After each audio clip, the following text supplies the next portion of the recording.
বোলো হেৰা শুনিছানে?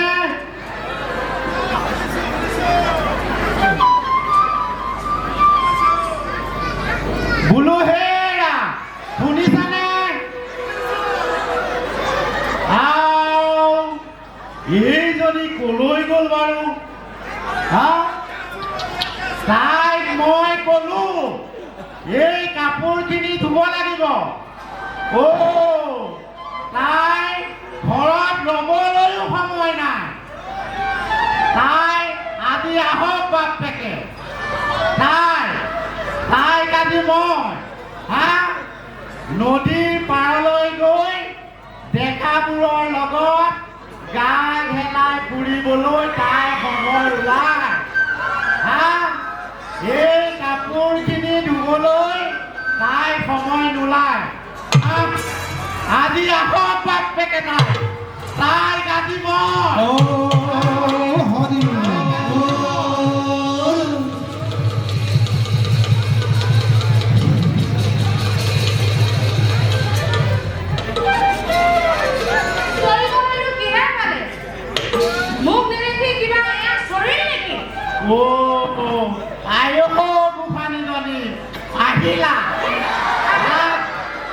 আহিলা তোমাক মই কি কৈছিলো? পাহৰিলা নহয়? এনেকৈ হলে নচলিব দেই, কৈ থলো কিন্তু। একে খেদাই মাৰৰ বাপেৰৰ ঘৰ পাবিগৈ। কৈ থলো। আগতে মোৰ কথাটোতো শুনকচোন। কি শুনিব লাগে তোৰ কথা? কি শুনিব লাগে? তই মোক বকৰা বুলি ভাবিছ নেকি? তোক মই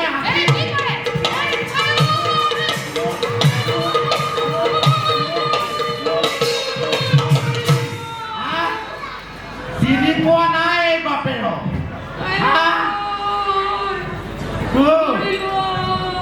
তোৰ তেল ফাটিছে।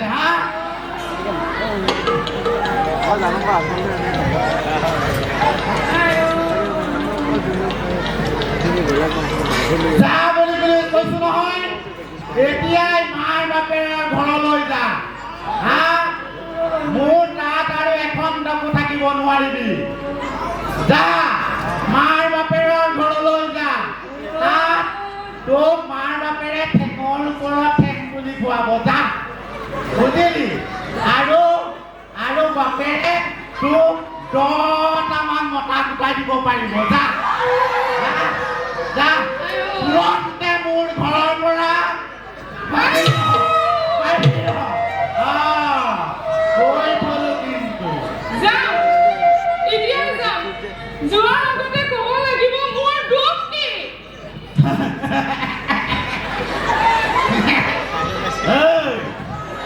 তোৰ দুখ? শুন, এই বয়সত তোৰ বয়স কিমান হ'ল? এই বুঢ়ী বয়সত একোৰ ইমান ল'ৰা ছোৱালীৰ মাক হৈ নদীৰ পাৰৰ ডেকাবোৰৰ লগত গা খেলাই ফুৰিবলৈ তাই সময় ওলাই। আকৌ এতিয়া তাই মোক কয় মোৰ দুখ কি বোলে। মোৰ দুখ কি? ভালেৰে কৈছো, মাৰ বাপেৰৰ ঘৰলৈ যা আৰু তাত বাপেৰে তোক ঠেঙৰ ওপৰত ঠেং তুলি খুৱাই থাকিব। যা মই কৈ থলো। মতা তিৰিৰ মাজত কাৰণো কাজিয়া নালাগে, তাকে ওচৰ চুবুৰীয়া শুনাব নালাগে। মোৰ যদি কিবা দুখ হৈছে মোক ক্ষমা কৰি দিও। তোক ক্ষমা কৰিবলৈ মই অযোধ্যা ৰামচন্দ্ৰ নহয়। কৈ থলো কিন্তু তুৰন্তে মোৰ ঘৰৰ পৰা বাহিৰ। নহলে তোক আজি মই কৈ থলো বাপেকে। এই বাপেৰক চিনি পোৱা নাই। এই তেল ফাটিছে। তোক আজি মই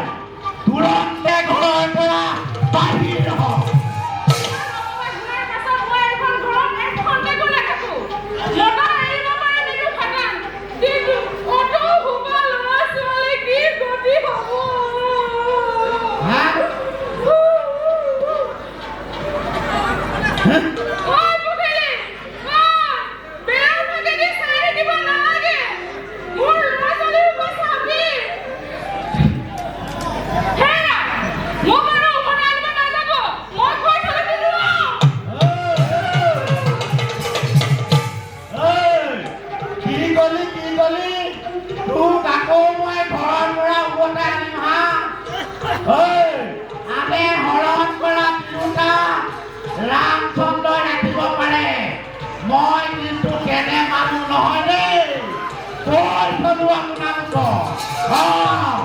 কৈ থলো কৈ থলো এতিয়া কি কৰো বাৰু এইজনীটো সঁচাকৈয়ে গ'লগে কি কৰা যায় বাৰু নিজৰ কামটোতো নিজে কৰিব লাগিব হয় নে নহয় হয় গতিকে ময়ো নদীৰ পাৰলৈ গৈ এই কাপোৰখিনিকে ধুই আনোগৈ দেই